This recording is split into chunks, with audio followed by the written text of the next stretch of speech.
It's real talk. Yeah. With the main Chip Washington. It's real talk. Man, it's real talk. With your main Chip Washington. When it comes to information, the man got an arsenal. Bring you up to speed with what you need. He's a local and nationwide news feed. Let's talk about it. Dialect to do something about it. Chip got the flow wide open if you got questions about it. Man, it's the show that brings you to your raw. To solve all problems, it starts with real talk. It's real talk. It's real talk. It's real talk. It's real talk. It's real talk. It's real talk.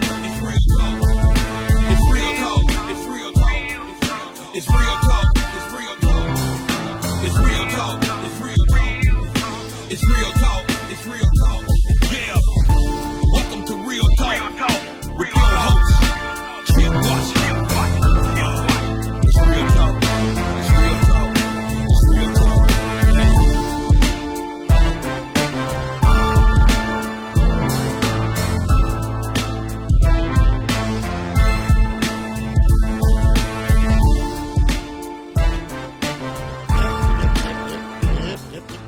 Good evening, ladies and gentlemen. Chip Washington here, and we are back for another edition of Real Talk. I hope you can hear me okay. Good evening to each and every one of you, wherever it is you may be in this country, be it east, be it central, be it west. I am glad to have you and glad you're along for the ride on this Monday, June 22nd, the day after Father's Day. And for all you fathers out there, I hope you had a wonderful day yesterday. Happy Father's Day. One day removed. I hope it was a great day for you and you enjoyed food, fun, and fellowship, and folks treated you nice yesterday. It was good. By the way, if you have a birthday, an anniversary, or celebrating a special occasion, congratulations to you. Whatever it is, every day somebody has a new birthday, so that's always a good thing, and or an anniversary too. So congratulations to you. I hope that you enjoyed yourself to the absolute maximum. So since we saw each other a week or so ago, boy, there has been a lot going on here, and we're going to get into it tonight. We have a pretty good show, actually. Everything is sort of tied around COVID-19 in its own way, and sort of the end results of it. But as you can see, not only here, but across the country, cases are spiking. The last 3 days here, Saturday, 385 new cases. Yesterday, they had 44 new cases, but 11 new deaths.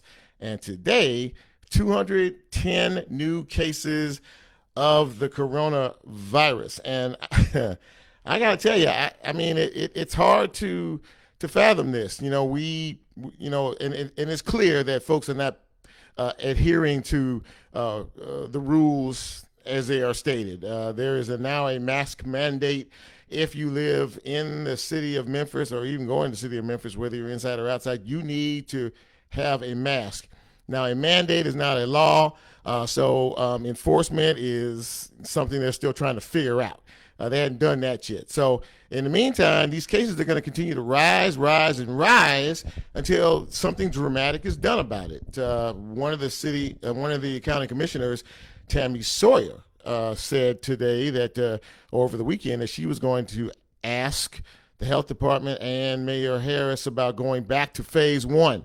And she did do that, by the way. And Mayor Harris said, well, he wasn't averse to it. I mean, he didn't shut it down. He basically said, look, if we can't comply and if we can't get these numbers down, I mean, that might be a viable option. We're in phase two right now. Mayor Strickland said it's just like we just all of a sudden one day decided not to comply anymore. I still see plenty of folks out there with no mask and not following the rules of social distancing at all. So it's going to be really interesting to see what decisions are going to have to be made by the health department and by the government officials as well, because as long as we don't comply and as long as these numbers are up, folks are going to get sick, and it's going to affect the bottom line from one end of the scope to another. Also over the weekend was a violent weekend here in the city of Memphis. We had 4 separate shootings, which led to 4 separate murders. There were 3 shootings on the interstate this past weekend as well. So I don't know. I don't know if it's the heat. I don't know what it is that makes folks go as nutty as they go. But there it is in terms of that. Let's see. What else was I want? There's so many things that I wanted to discuss tonight. I mean, an hour doesn't almost do it. But anyway, I want to run the guest list down for you. We have Kathy Pope, who is the president and CEO of the Memphis Food Bank. She will be with us to talk about their continuing efforts to try to keep folks fed, during this pandemic, high unemployment. Folks need to eat, take care of themselves, take care of their families. So she's going to talk to us and give us an update on that as well. We are also going to talk to Dr. Jeff Warren. Dr. Jeff is not only a physician, but he is a Memphis City Councilman, and he has some very definite views on what might need to happen in terms of getting our attention as far as the virus is concerned. He's not shy about it, and we'll ask him about it, and I'm sure he'll tell us as well.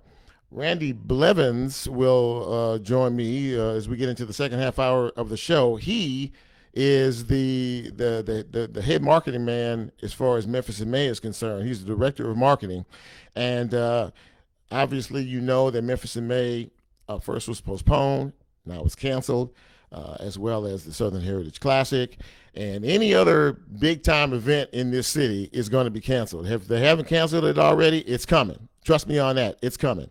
I'm looking to see. I don't see anybody on my timeline here. I'm trying to see if you guys are, you there. I mean, I think I'm live. So, if somebody hits me with a little bit of a little emoji or something to let me know you're still there, that'd be great. I always get nervous when I don't see anybody on the timeline. But in any event, those are the 3 guests. And then at the end of the show, I told you a few weeks ago that Crystal Tucker is a contributor, going to be a contributing editor to the show. She's going to pop in every now and again and bless us with some of her viewpoints and her stances on certain things that maybe she wants us to think about. So she will be coming in a bit later on in the show as we get to the end of the program. So let me look here and see what else I got going on here. Let's see. We talked about the 210 new cases. We talked about many of you probably have heard about Bubba Wallace, the NASCAR race car driver, the only black NASCAR race car driver in the series. Well, he had made a stance a few weeks back where he wanted to see the Confederate flag removed from all the racetracks, and they have done that for the most part. Yesterday, they were scheduled to have a race at Talladega in Alabama at the Talladega racetrack. Well, they don't seem to be too happy about the loss of the Confederate flag. There were protests outside. There was a plane flying over the racetrack that had a big Confederate flag behind it, said something to the effect of defund NASCAR. And also a little bit closer to home, Bubba Wallace was told that there was a noose hanging in the private garage area where he was, where his car should be. There was a noose, and he didn't see it, but one of the race officials did. And so that was a very troubling and disturbing situation all the way around. He said that he would not be deterred. Of course, he was very upset about it. Somebody on the inside had to do that. The FBI apparently has been called in to investigate, which to me makes it a hate crime. So we'll see what happens with it. I'm not exactly sure, but we'll find out. And that's it. Again, there are a lot of folks with a lot of varying opinions about what's going on in this country in terms of systemic racism, in terms of evening the playing field, so to speak. And a lot of folks have some very deep passion about that. I'm going to shift gears quickly here because in the world of Facebook and in the world of these posts and these things that we do, there are certain milestones that folks reach, and I was fortunate enough. I think they let me know that I have achieved 1,000 likes on this Real Talk radio / internet program that we do each and every week. So 1,000 likes is a lot. And I wanted to acknowledge that. It's probably over that now, but I wanted to acknowledge that. And I wanted to say thank you so much. You set out to do something and you want to do it the best way you can. And that's all I've tried to do on this show. And, you all have been gracious enough to give me a little rope, give me a little slack, follow me and support the project. And I really feel thankful that you have done that. I really do. It means the world to me to know that you guys think enough of this show in terms of continuing to support it. And like I always say, go out and tell somebody. Can't do anything that we do. We can't do it without you. So go out and tell somebody what we're doing out here. And let's really make this show something that people can really get behind, really support and grow, and maybe we can make a difference out here. I mean, my whole goal is to try to make a difference in whatever it is we do in life. And this show has given me the vehicle to do that. But 1,000 likes means a lot. I really appreciate it. Thank you so very, very much for that. Okay, so now we're going to kind of get into things a little bit here, and like I said before, I want to talk to my first guest, who is Kathy Pope. I don't see any comments. Is anybody out there? Somebody needs to let me know something. I need to know whether I'm talking to myself, although I see the timer on the clock up here is moving and it says live, but I haven't seen a comment yet. But in any event, let me go ahead and make a phone call here, and we are going to talk to the president and CEO of the Memphis Food Bank, Ms. Kathy Pope, and see what's going on in her world. This is Real Talk on this Monday. I'm Chip Washington. Very happy to have you with us. Glad you're here. And hello. Hi, Kathy. Chip Washington from Real Talk. How you doing? Hi, Chip. I'm great. How are you doing? I'm doing well, thank you very much. And it's always good to hear your voice in the midst of an extraordinarily busy time. And we're still dealing with this pandemic, and you all have a lot going on here. But first, I want to talk a little bit about, I think late this afternoon, it was said that you had one of your employees tested positive for the virus, but you've taken care of that issue. So I wanted to let you talk a little bit about that. Okay, boy, news travels fast. We just found out this morning, and we were on top of it. But yes, and Chip, we've had a good run for 3 months. Absolutely, we've kept the virus out of the warehouse and kept everybody safe, and no volunteers and all those safety protocols. But it is what it is. So we found out this morning, he came in Thursday with just a few symptoms, and we immediately sent him out of the building, got tested.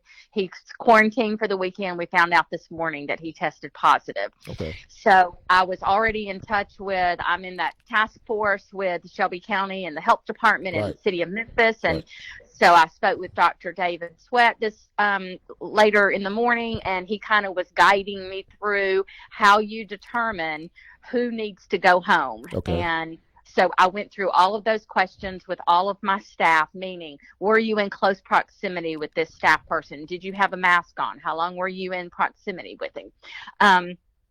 So I had 12 staff members that, some of them were like, oh, absolutely. And then some were like, oh, I don't know. And, we each have to make our own decision. Sure. Like, do you need to go home and quarantine for 14 days? If you want to be tested, I can help you with that. Everybody makes their own decision about being tested when.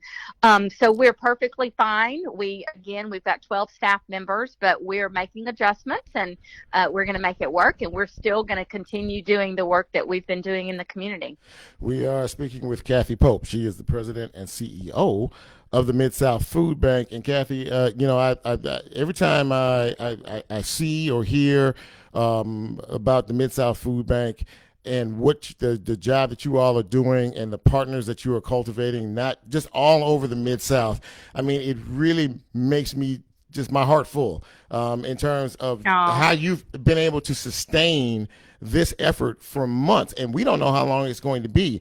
You have got to wake up some days and just really, I don't know. How do you feel about all of what you've seen and the contributions from the Mid-South? Well, it's been amazing. Honestly, the contributions, the financial help, the words of encouragement, the help with the mobile pantries, the new partners you spoke of. I mean, I really feel the communities just come together so strongly over the hunger issue in our community, and we're really I think some people are just now recognizing how severe the hunger was before the virus. And now they're understanding what the food bank does and what role that we play in our community and the partners that we have that allow us to get that food out. We can't do it all on our own. We have a lot of partners that help us do that. So yeah, one thing I've done is I've just gone to work and said, kind of expect anything and everything, and then I'm not completely taken aback, right? With what's happening next. Exactly. So exactly. We just kind of say, we're doing the best we can do. We've made really smart decisions thus far. We've had great community support. The staff has been amazing, and we're just going to continue doing the great work that we're doing. I tell you what, it is great work, and I often wonder if people really understand what a great need this is. I was actually a volunteer for one of the mobile pantries that you had recently, and just to see the line of people. I mean, say for example, this opened up at 10 o'clock in the morning, right? This particular one I worked, and the first person in line was there at 3:30 in the morning, and I didn't know whether to just. I mean, that is awesome. That was I know it. That was the first thing, but the second thing is I talked to several of the recipients. And what I found was that they weren't so much concerned about themselves. They were collecting food for church members, for senior citizens, for folks who couldn't get to these mobile food pantries. And that's really what it's all about, isn't it? It is. It's coming together, helping your neighbor, seeing what the needs are, and taking care of those needs. And that's what I think our community has done. I'm glad you went to a mobile pantry. I think they're the sweetest experience, and you can see how much work they are, right? Yes, it really absolutely. takes a crew to get that work done. And the Memphis police has been fantastic about being there and helping us with traffic, and just all of the different partners of the way, the way we've been able to geographically cover our area. We're not focused on just one area that we know is in need. We're looking at all of the areas and making sure that we're hitting all of our neighborhoods that are in need. So I'm glad you experienced it. I love to do that as well. And certainly all of your listeners, it's a great thing to be part of. Well, the man who coordinated it the particular day, the one that I was at, I talked to him and he said, you know what? I never realized how much goes into this, and I never realized how great the need was until I wanted to decided to be a part of this thing, and now my life is forever changed because I realize how great the need is, but more importantly, I realize how important our partners are, and that people are so willing to help each other. Yeah, it really is. It is a sweet community in that respect, and again, the need for this area, Chip, was high before the coronavirus hit us, and we had to work really hard to get food in the door and out the door to meet that need. And now you can see just from any mobile pantry you go to, you've got 500, 800, 1,000 cars in line. Absolutely. And it's a difficult thing to do, right? If you need food and you've got to get in line at 3:30, it's difficult. And we want to make it as easy as possible. But and that's why we've added the sites around our service area that we have. We want to make sure we're hitting all communities so that people have access to it. But yeah, I don't know when we're going to see the need become less and less in our community. We'll get there, at some point. Maybe. But in the meantime, we know that we need to get up every day and do the best job we can to get the most food out the door so that we're feeding the people in need. Speaking with Kathy Pope, President and CEO of the Mid-South Food Bank. And somebody asked me a question they wanted me to ask you. Just on the regular, is there a particular food or non-perishable item that is requested more than any other? Or I mean, I know that there, everybody has particular tastes, but I mean, is there one or two that you really find a need for that fly off the shelves? Yeah, I would say peanut butter and green beans. I don't know why I knew you were going to say peanut butter. I don't know. Peanut butter was just up here. I don't know what that was about. And you said green beans?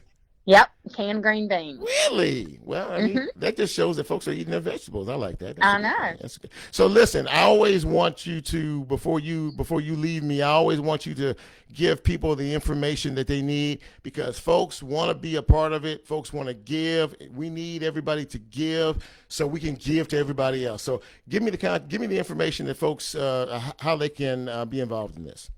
Okay, well, first I'd like for people to know if you need help, you can find help by going to midsouthfoodbank.org, Okay. and you can click on that landing page. You can click mobile pantries or coronavirus response. Either one will get you to the mobile pantries. So we keep about a 7-day calendar of our mobile pantries because that information changes and we want to make sure that the information is correct on there.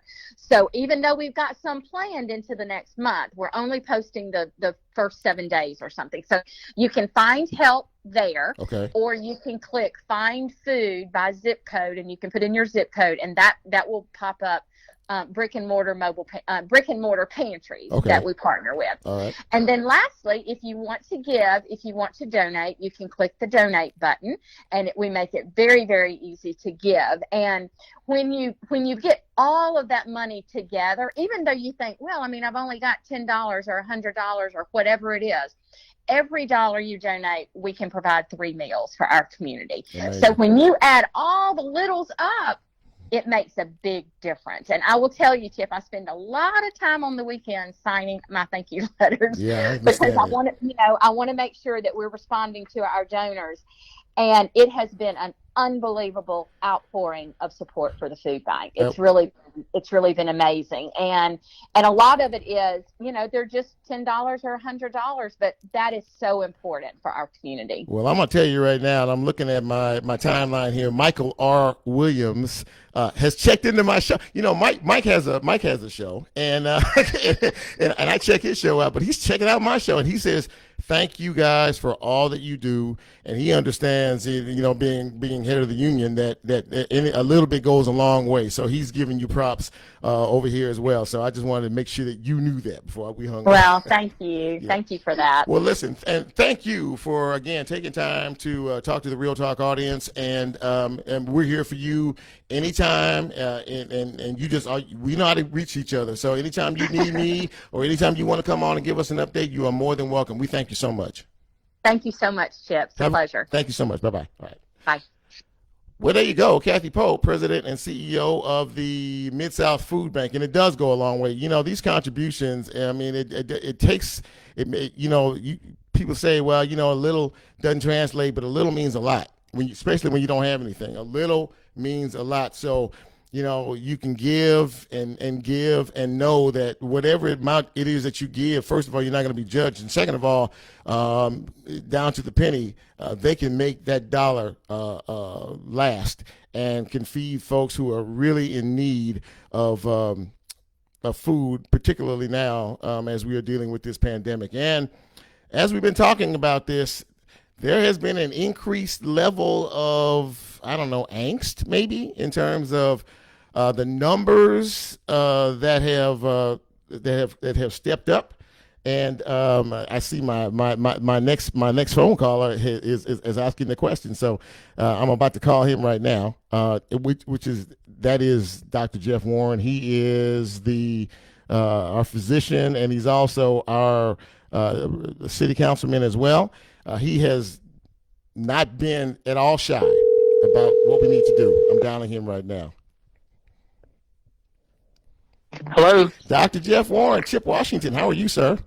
Good. How are you, Mr. Washington? I'm doing great, and you can call me Chip. Listen, I first of all, thank you so much for taking time out of your very busy schedule. I know you had to work today, as a doctor taking care of those in need. So I appreciate you taking some time on the back end, and we won't try not to hold you long, but your opinion means a lot, and I appreciate it. My pleasure, man. Glad to be here. So, okay, so we've obviously made some headlines, and it's been a little angst now since this past weekend. We saw 385 new cases on Saturday. We saw 11 deaths yesterday and 210 new cases today. You have been very outspoken in what needs to happen, what we should do. Now, I just want to ask you, seeing this trend, where's your head at now in terms of what you think ought to happen? Well, the bottom line is we need to do what we need to do. We got to get serious about it. I mean, we've been trying to let people know that you need to wash your hands, 10 times a day, not touch your face. You need to keep a physical distance of 6 feet away from people outside. Mm-hmm. And if you can't do that and you're in a crowd, you need to do like our Black Lives Matter people did and cover your face with a mask when you're in a crowd. The other thing is if you're in a building, if you're in a business or you're in a school or you're in a church or any place where you're inside, you need to have your face covered. Okay? And the only reason you shouldn't have your face covered is if you've got asthma or heart problems or something that makes it where you can't wear a mask. And the rest of us have got to wear masks for those people to protect them. So we've got to do that. Now, the other thing we need to do, I don't know if you've noticed with this rise in number, that means we got to do more contact tracing. Right. We got to do more quarantining. And the health department does not have the staff right now to keep up with the growth rate. They're hiring people, but they haven't been able to hire as many people as they need as quickly as they wanted to. And so this is what we're going to have to do as the public. If you, all of a sudden you find out someone calls you up and said, hey, I had COVID and I was around you in a time I could have infected you, you quarantine yourself, okay? Right. And then you go get yourself tested. You expect a call to be coming in from the health department. And if you test yourself and you get tested somewhere and you're positive, you go ahead and write down everybody you've been around. You've been within 6 feet for more than 10 minutes inside or outside really close together for more than 10 minutes in the last 5-6 days. Write their name down. Write their number down. Call them up and tell them to quarantine until they hear from the health department. So we're going to have to help the health department make a quarantine. That's the only thing we can do, along with wearing facial coverings, that can slow this thing down. Okay. And if we want to keep our businesses going, we got to do that. We got to step up, man. Okay, you're exactly right. Speaking with Dr. Jeff Warren, who is a physician and he's also a Memphis City Councilman. Now, you haven't been shy about anything you said in terms of what we need to do. There is a conversation that was happening today about maybe some drastic steps might need to be taken. Commissioner Tammy Sawyer suggested that we go back to phase 1. She made that suggestion to Mayor Harris and the health department. Mayor Harris said, I won't rule it out, but, obviously we need folks to pay more attention to this. So I'll ask you. You and I spoke a little offline over the weekend so we're in phase 2 right now, and clearly we're not following the rules of the road. So talk to me about what needs to happen in terms of, do we need to stay where we are, move back? What do you think? I think we just need to do what we're supposed to do. I mean, we can go to phase 1, and if people keep acting like it doesn't matter, it won't make a difference. Okay. The problem with saying we're going to go to phase 1 is that people aren't doing they didn't do phase 1 exactly right, and then they're doing phase 2 even worse. So to say going back to phase 1 is going to fix it, I mean, what's going to happen is if we don't do this right, in about 6 to 8 to 12 weeks, we're going to have this huge influx of cases. Right. People are going to be getting sick. They're going to be overrunning emergency rooms. People are going to be dying like New York. We're going to be having refrigerator trucks outside of hospitals because we got more dead people than we can put in the funeral homes. Yeah. We're going to see that, okay? And, then we're going to shut it all down just like New York did, and we'll be shut down again. And that's really going to kill jobs, and that's really going to kill businesses. The restaurants who just barely made it through this, they're going to be gone, okay? And the ones who've had, been here for years, they're going to be seriously damaged. I mean, the thing we have to do, I got a son who's in Germany, and right now Germany's opening up. They've got their rates down. And, essentially what they did is they did that contact tracing I'm talking about. Right. They mandated face masks, okay? And they actually proved that face masks work. So people say there's no data out there face masks work. That's not true. Germany did a study, and it was a retrograde study. A city called Jena in the first part of April mandated face masks. And then for the next 4 weeks, different cities mandated face masks at different times until the whole country mandated it 4 weeks later. They were able to go back and study the drop in COVID cases based on when the face mask mandate was initiated, and they were able to show a drop of 40%. A drop of 40% of cases just by adding face masks. Okay. Now you do that and you get the contact tracing up. We don't have 6 to 10 days between when someone tests positive and we're able to trace, and the health department's able to get to you because we got such a growth rate. If we help them do that by doing our own contact tracing and call people and say, hey, look, I got it. I was with you. You got to quarantine. Be ready for the health department to call you. And then you quarantine everyone around you. Then all of a sudden we can knock it down. Okay. We did it when we shut down. We got the transmission rate less than 1. Yeah. That's what we got to shoot for now. Okay, so let's talk about this term mandate. And the mandate is not a law, but no, this is a law. We have a law. Okay. It is a law. Okay, wait. Okay. Memphis. Okay. Yeah. Before you, okay, all right. Now I want everybody who is within the sound of my voice to pay very close attention to what Dr. Jeff Warren has just said. I didn't think a mandate was a law. Now I know that the mayor signed it, but okay, the biggest question, and you know what it is. How do you enforce it, for God's sake? I mean, people are going to go out, and some of them may wear it. If they don't wear it, then what happens? How do we enforce this? Well, one, we do it with just social pressure. Okay, businesses have the right to put signs up that say, if you don't have a face covering on, don't come in my business. So we're hoping businesses step up and do that. All right. Now, we also have to remember there are exceptions for this. There are people who can't wear a mask for medical or psychological purposes. Okay. So what we have to do is realize that. But now, the way we're enforcing it right now is we can write warning tickets, and we can have people do public service after 3 warning tickets. We intentionally did this gently.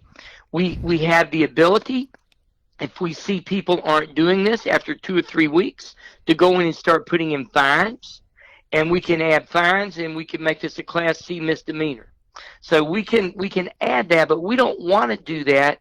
We want people to do this because it's the law. Okay, you buckle your seatbelt because it's a law. Hey, it's a law that helps you. You don't drive drunk because it's a law, and it's a law that helps everybody. Sure. Okay, and you're going to wear your face mask because it's a law, and because you're helping protect other people from you, and you hope that they're going to follow the law and protect you from themselves.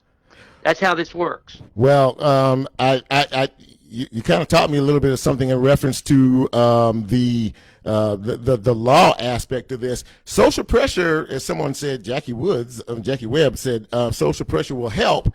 And those who can't do it for medical reasons or what other reasons, don't need to do it. But do we?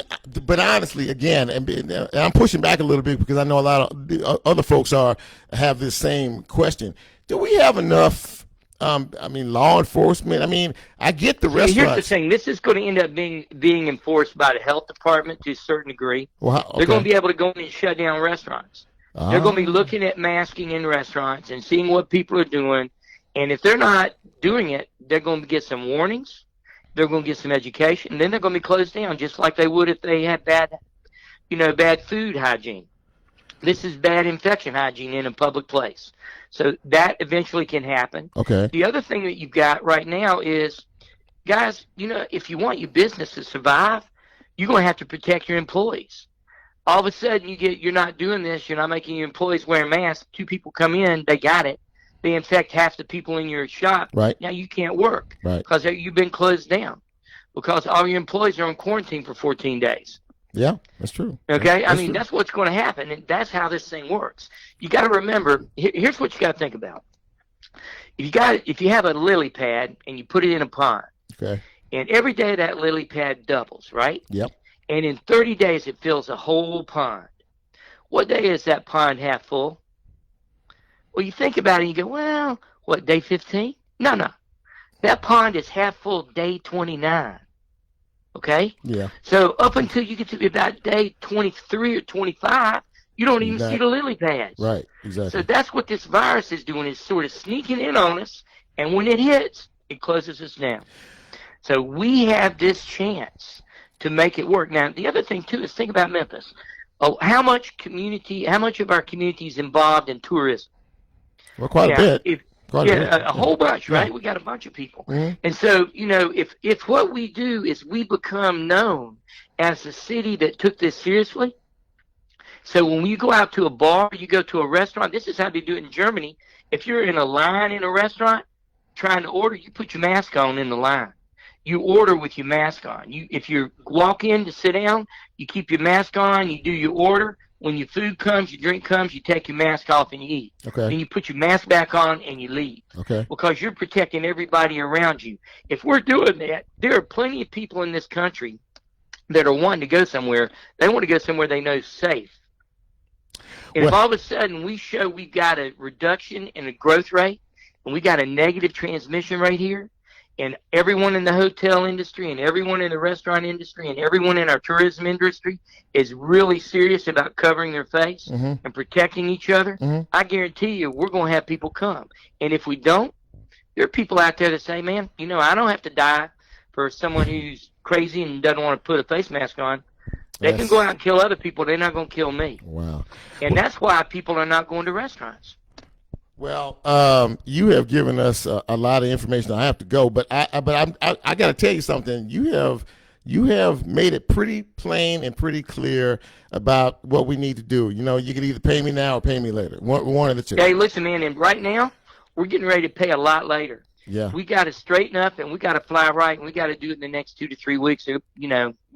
Nothing we're going to do other than a shutdown is going to close it back down again.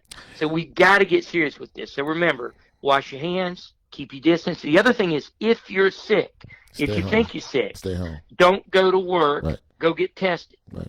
Because what's happening is people who are a little bit sick, they maybe have a little ache or a little cough or something, and then they just go to work. They're the ones giving it to everybody. That's true. Yeah, that's true. Okay, so we got to do that. You don't go to work if you're sick. Go get tested.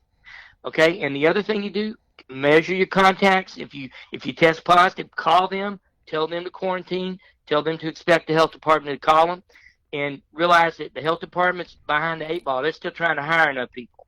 And at the rate we're going, it's going to be really hard for them to catch up. For a long time, we had 85% of our contacts traced. We've been below 80%. We're getting down to below 70% of contacts that have been traced right now. Yeah. So that's a scary thing. And people not wearing face coverings, that's scary, man. Went down to Florida to get my mother-in-law and bring her back. She's been down there since spring break. Everything closed down. I drove in a rest stop in Alabama. Everybody in that rest stop, 300-400 people walking around, not one person with a mask. Nice. I just drove in, I drove straight through, and I did not stop. I got you. Well, And listen. you look at what Alabama's doing; they're blowing up right now. Yeah, they are. Dr. Jeff Warren, thank you so much for taking a few minutes to talk to us and educate us as well. And I'm going to have you back. I promise you that. Hey, listen, man. Everyone do this. We are the masters of our destiny. We control ourselves. We all got to be as good as the protesters in Black Lives Matter, and then we can make this thing work. Thank you, Jeff. I appreciate it, Thanks, Dr. man. Warren. Take care. Take Bye-bye now. All right. Well, there you go. I hope that you were suitably scolded behind that. This is serious, though. I mean, really, there's 120,000 people in this country. Let me say it again, slower. 120,000 plus Americans have died of the coronavirus in the last 4 months. This is no joke. And if, as he said, you don't want to take backward steps, you growling and you complaining now about wearing masks. It's getting hot. I realize, I get it.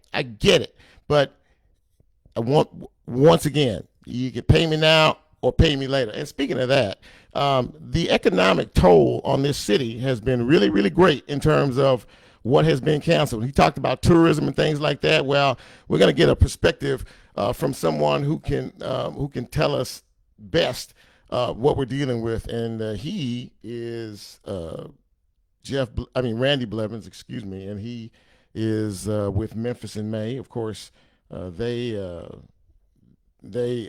had to cancel this year, and wait till you hear about the numbers in terms of canceling. But thank you all. Cheryl, you checked in. Jackie, you doing some stuff tonight. Dee Dee, thank you. Wanda, Michael Williams, Greg. Hey, Randy, Chip Washington from Real Talk. How are you? I'm well. Very good, man. Thank you so much for taking some time to chat with us tonight. We've had a pretty solid conversation with some folks about COVID-19 and some of the end results of this deadly virus and what it has done to us, as not only as a city and a county, but as an economy as well. That's why I wanted to have you in. You're the marketing director for Memphis in May, and had to make a very tough decision. You all did, in terms of canceling the event. What people don't understand, maybe, and maybe you can educate us as well, is the high economic cost that we had to pay. Now, I did read some of the information you sent me. Thank you for that.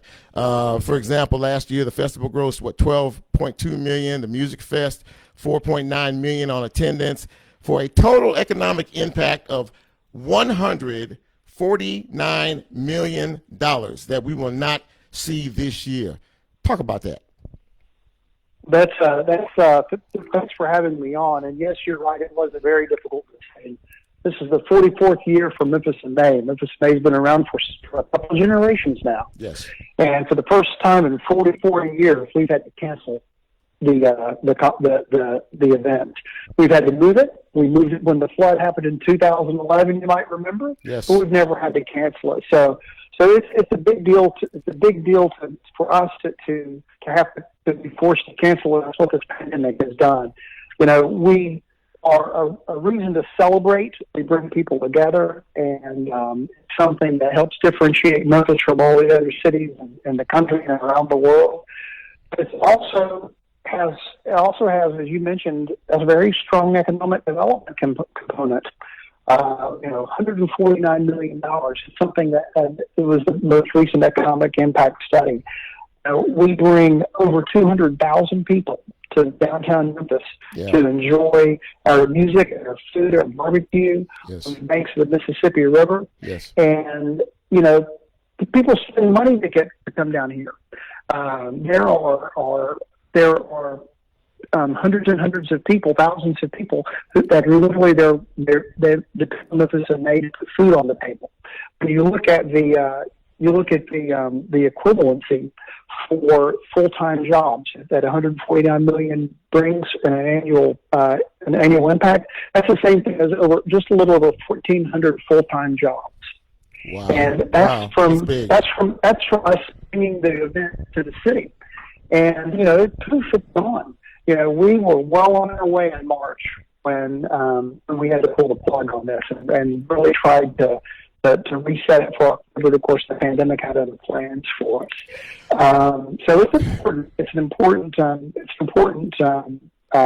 It's really a cornerstone of the tourism market here in the city. So it's going to be sorely missed. Yeah, absolutely. We're speaking with Randy Blevins from the Memphis in May organization. He's breaking down the cost negative that the coronavirus has had on our city. We've lost, and it looks like I guess I would assume that any of the major big events between now and the end of the year are going to be canceled. The Fred Jones Southern Heritage Classic was canceled. Then you all officially canceled right behind that. And I guess if you're looking at numbers, and I know you deal with Memphis in May, which is the huge economic benefit to this city. But I mean, can you quantify just how much money we will lose this year because of this virus? Just an approximate based on some of the revenue from some of the other events that we have in the city?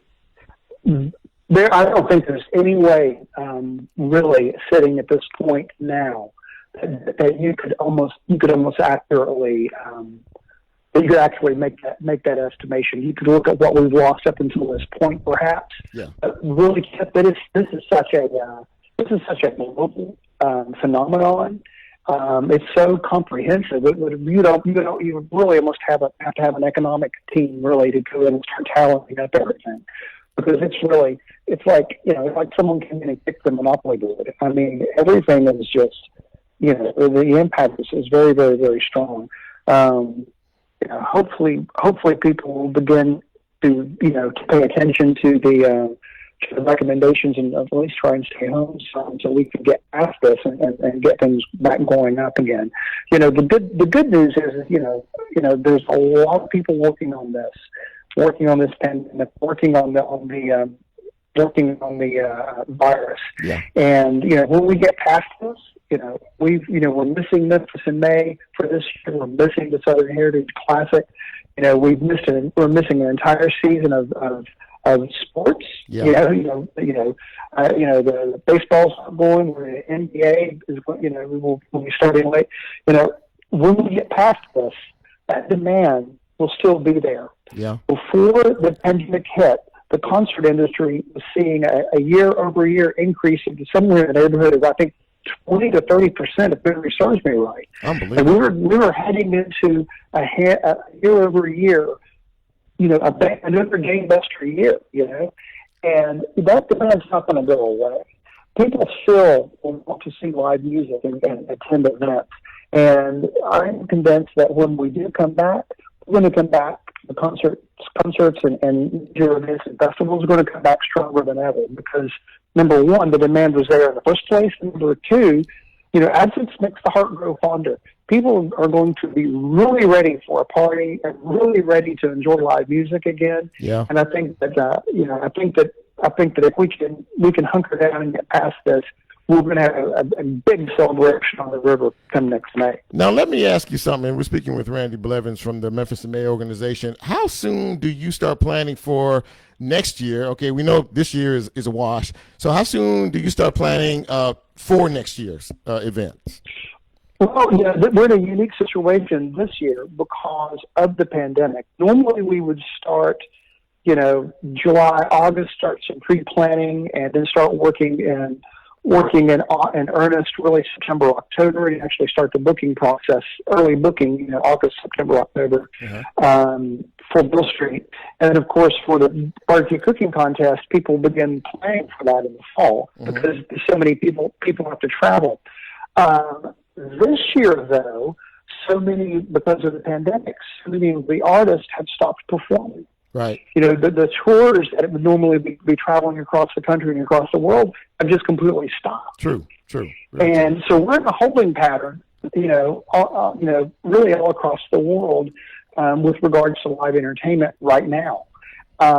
So we'll just keep our finger on the pulse of what's happening in the festivals and events world, and as things start to wake back up, and as we start getting direction globally, we're positioning ourselves now. Canceling the festival is a bad thing. It also helps us position ourselves now so we can focus on next year. So, I would expect, depending on what happens in the pandemic, we'll begin the plans, soon.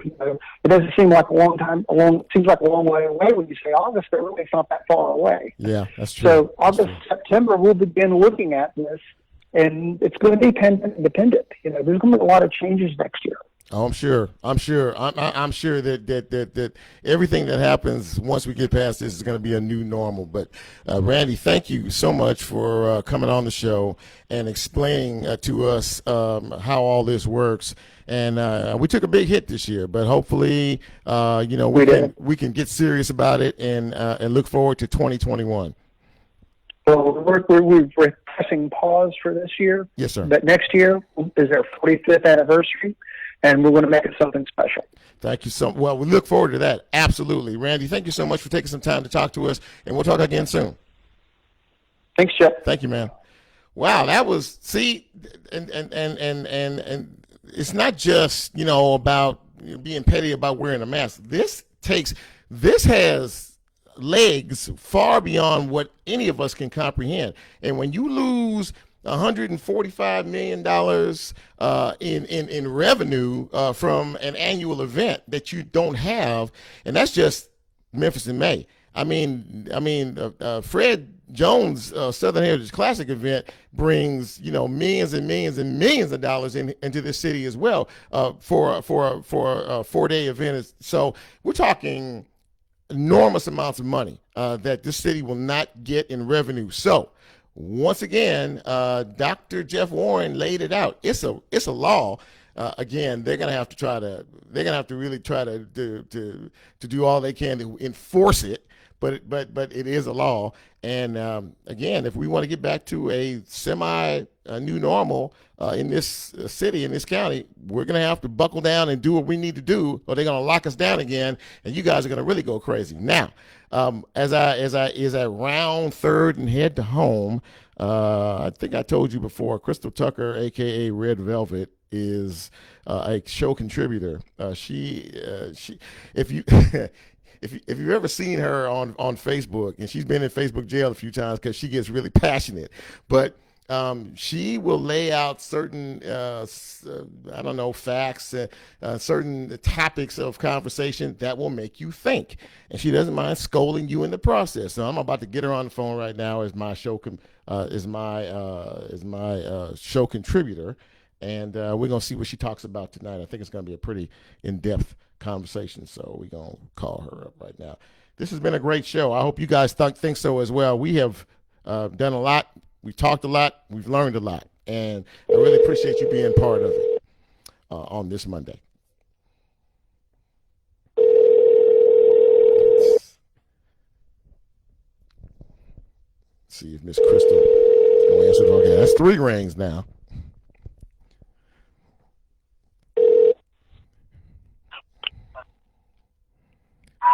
Miss Crystal. Hello.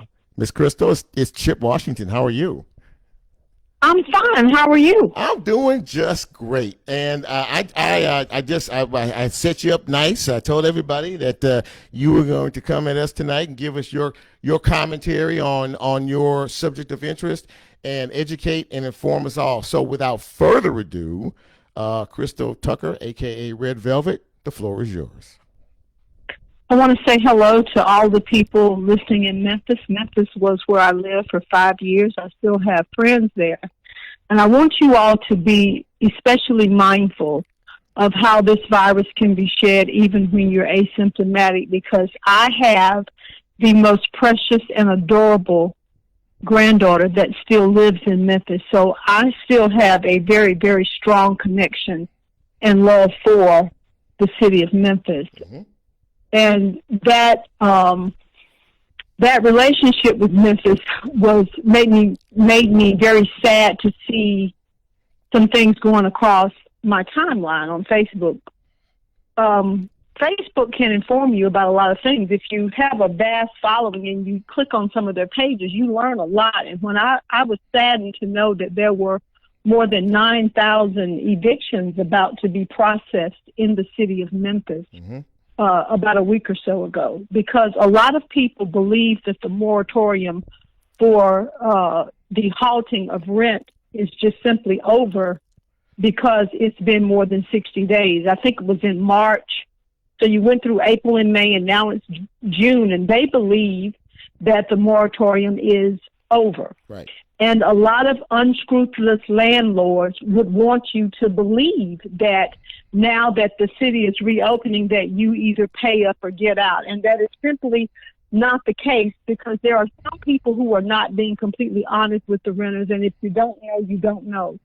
So I asked it around, and I found out that Freddie Mac, Fannie Mae, and FHA back a lot of the mortgages on the properties where some of these people pay rent, whether it's a single family home or whether it's an apartment complex. Right. If that is what they call HUD housing, if it's called LIHTC or low income tax credit housing, they can't just evict you because the moratorium is up. The other thing is that the CARES Act makes it unlawful to evict a renter living in either a single-family home or a multi-family property if it's financed by a federally backed mortgage. So let's just say that John Doe has a 50-unit apartment building. Okay. And in order to buy this apartment building, he took out a federally backed mortgage. You have very few people that can just walk around and just buy an apartment complex. That's true. And even if you were a millionaire and you were buying a 50-unit or 100-unit apartment complex, you're more than likely not going to use your own money. You're going to borrow money. Okay. If that mortgage that is on that property is federally backed and that owner has cried, poor me, and gotten a forbearance, whether it's a single family home or an apartment complex, if they have gone to the government or gone to their mortgage holder to get a forbearance, they have to be able to show where they're having a hardship.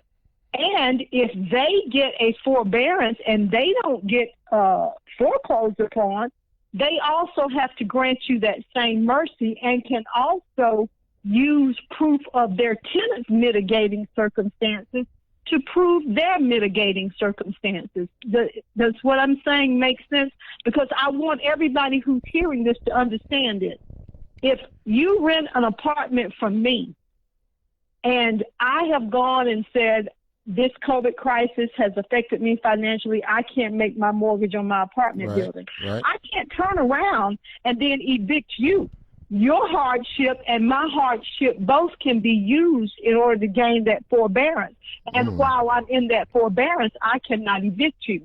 I urge every person who has a computer, a smartphone, if you're living in Happy Square Apartments, you need to find out who holds the mortgage on Happy Square Apartments.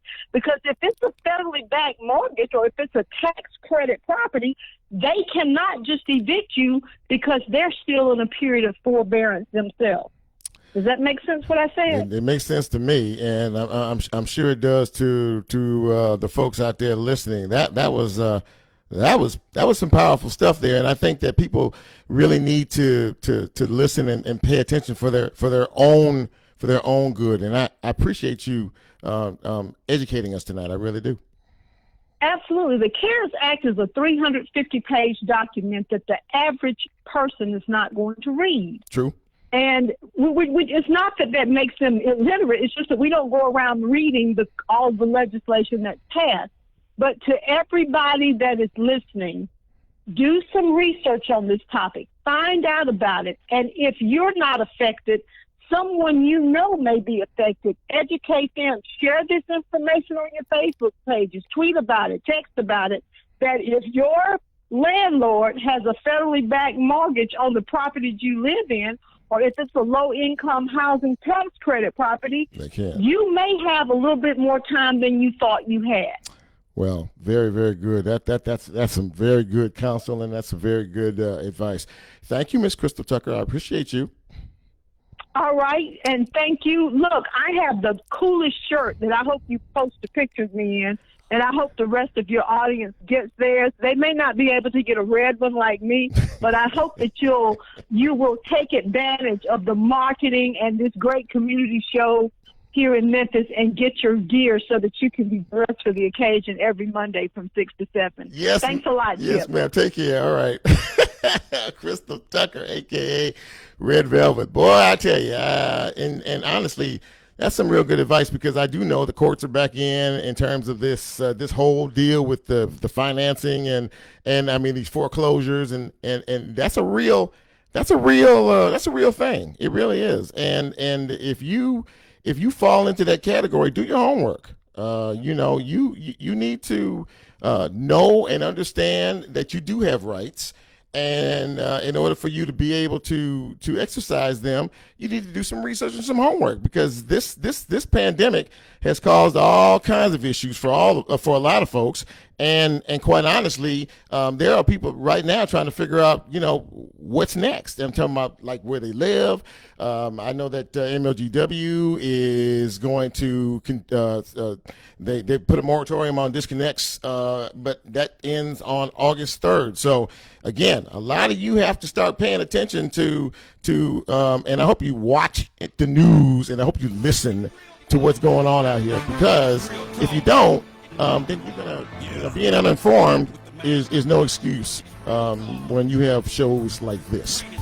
Thank you to Kathy Pope, Dr. Jeff Warren, Randy Blevins from Memphis in May, and of course Crystal Tucker, aka Red Velvet.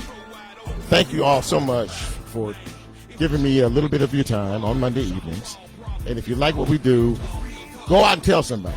because that's why I'm here to try to maybe answer a couple of questions that y'all have. Michael Williams, thank you for tuning in. I really appreciate you. Linda, I see you down there. Iris, I see you as well. Thank you all so much. And if the Lord says so, I'll be back next week, same time, same place, with this poster right behind me. It says Real Talk. Anyway, you all take care of yourselves, love each other, and supporting and encourage each other. And do me a favor, wear your mask so we can get back to some sense of normalcy. Till then, I'm Chip, and I'm out.